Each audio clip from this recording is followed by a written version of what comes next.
বন্ধুরা, আপনাদের প্রত্যেককে জানাই শুভ নববর্ষের প্রীতি ও শুভেচ্ছা ও অনেক অনেক অভিনন্দন।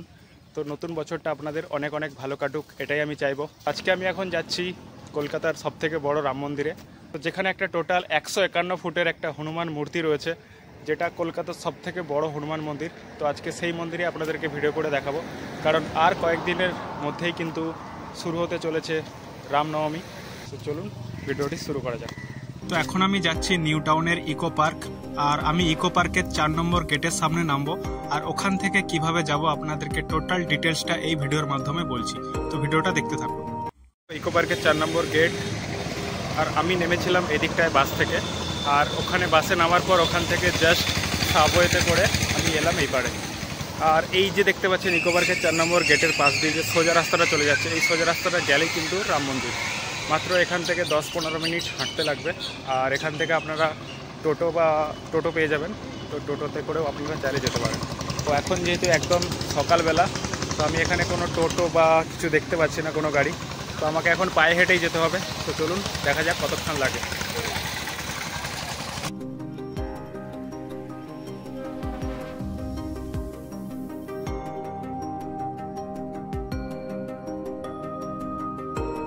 তো ইকো পার্কের সামনে থেকে টোটাল 10 মিনিট হেঁটে আসার পর কিন্তু এরকম একটা জায়গা দেখতে পাচ্ছি।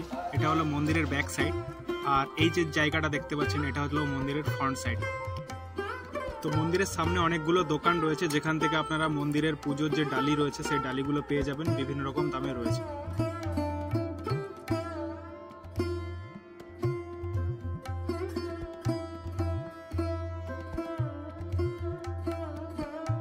আচ্ছা, তো এবার আমরা জেনে নেব মন্দির খোলার টাইম। মন্দির খোলার টাইম হলো সকাল 6টা থেকে দুপুর 12টা পর্যন্ত, তারপর আবার বিকেল 3টে থেকে রাত্রি 9টা পর্যন্ত। তো মন্দিরের মেন গেট দিয়ে ঢুকেই আপনারা ডান দিকে একটা সাজানো বাগান দেখতে পাবেন, যেখানে রামায়ণের কিছু দৃশ্য তুলে ধরা হয়েছে, যেটা কিন্তু খুবই সুন্দর।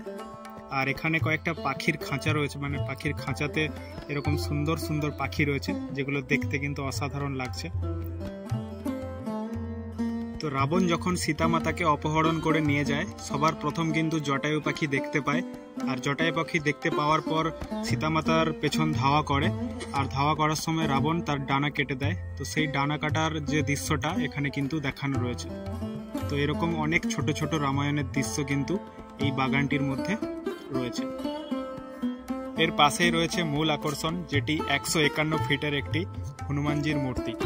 তো যেটা মোবাইলের ক্যামেরায় হয়তো এতটা পরিষ্কার বোঝা যাচ্ছে না যে এতটা উঁচু হবে বলে, বাট নিজের চোখে যখন সামনে থেকে দেখবেন তখন বুঝতে পারবেন এটা কতটা উঁচু।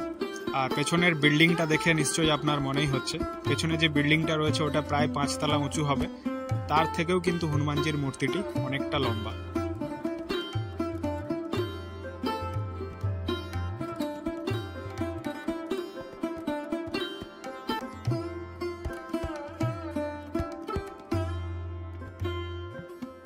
বছর এসেছিলাম, এই মূর্তিটা তখন তৈরি হচ্ছিল, আর এখন দেখুন জাস্ট কত সুন্দরভাবে এই মূর্তিটাকে বানিয়েছে। দেখতে কিন্তু খুবই সেরা লাগছে একদম। আর এখানে এখনও কাজ বাকি রয়েছে, তাই নো এন্ট্রি লেখা রয়েছে, বাট যখন কাজ হয়ে যাবে তখন কিন্তু আরও সুন্দর লাগবে। আর এখানে একটা যেহেতু পুকুর রয়েছে, তো এই পুকুরটার মধ্যে জল থাকবে, আর জলের ওপরেই দেখতে পাচ্ছেন মহাদেব।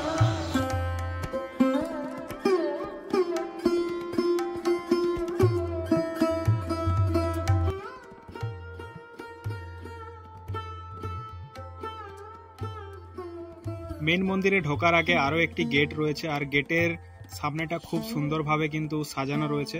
যেমন দুপাশে দুটো সিংহ রয়েছে, আর ওপরে দুপাশে দুটো হাতি, আর মাঝখানে হনুমানজির মূর্তি। তো চলুন এই গেট দিয়ে ভেতরে আমরা এখন প্রবেশ করব।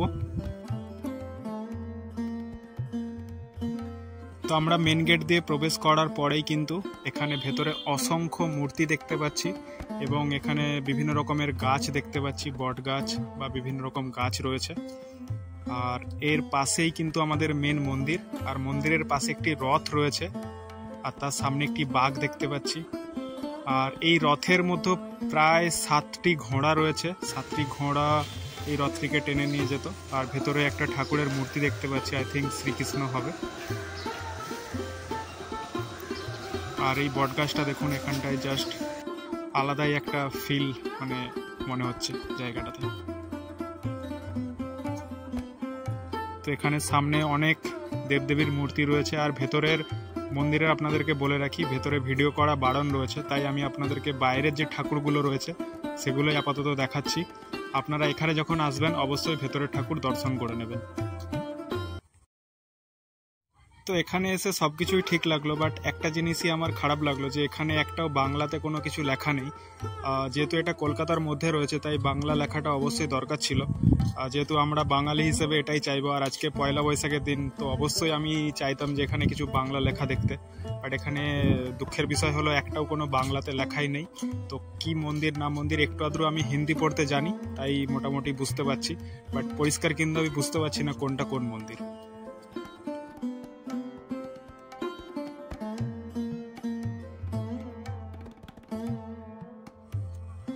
তো এটা হচ্ছে বালাজি মন্দিরের ভেতরের কিছু দৃশ্য, আর এখানে বালাজি মন্দিরের ভেতরে কিছু মূর্তি রয়েছে যেটা দেখতে পাচ্ছেন আপনারা।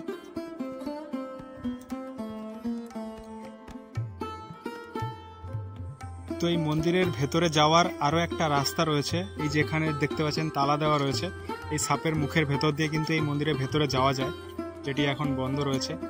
আর এদিকটাতেও কিছু দোকান রয়েছে যেখান থেকে আপনারা ডালি পেয়ে যাবেন, বাট দোকানগুলো এখনও বন্ধ আছে। আর এই দিকেতে আপনারা হাত মুখ ধোয়ার জায়গা, এছাড়াও টয়লেট এইদিকে রয়েছে।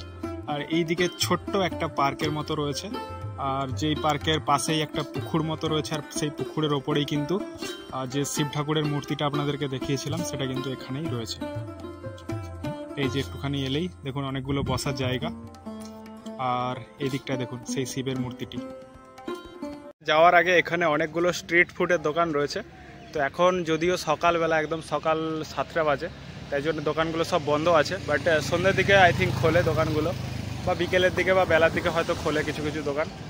তো জাস্ট এখানে আসলে আপনারা ট্রাই করতে পারেন এখানের ফুডগুলো। তো আজকের মতো ভিডিওটা এখানেই শেষ করছি, দেখা হচ্ছে নেক্সট কোনো ভিডিওতে। তো ততক্ষণের জন্য সবাই ভালো থাকবেন, সুস্থ থাকবেন, আর যারা চ্যানেলে ফার্স্ট টাইম রয়েছেন অবশ্যই চ্যানেলটিকে সাবস্ক্রাইব করে দেবেন, আর ভিডিও ভালো লেগে থাকলে অবশ্যই লাইক কমেন্ট শেয়ার তো থাকবেই। সো টাটা, আজকের মতো দেখা হবে নেক্সট ভিডিওতে।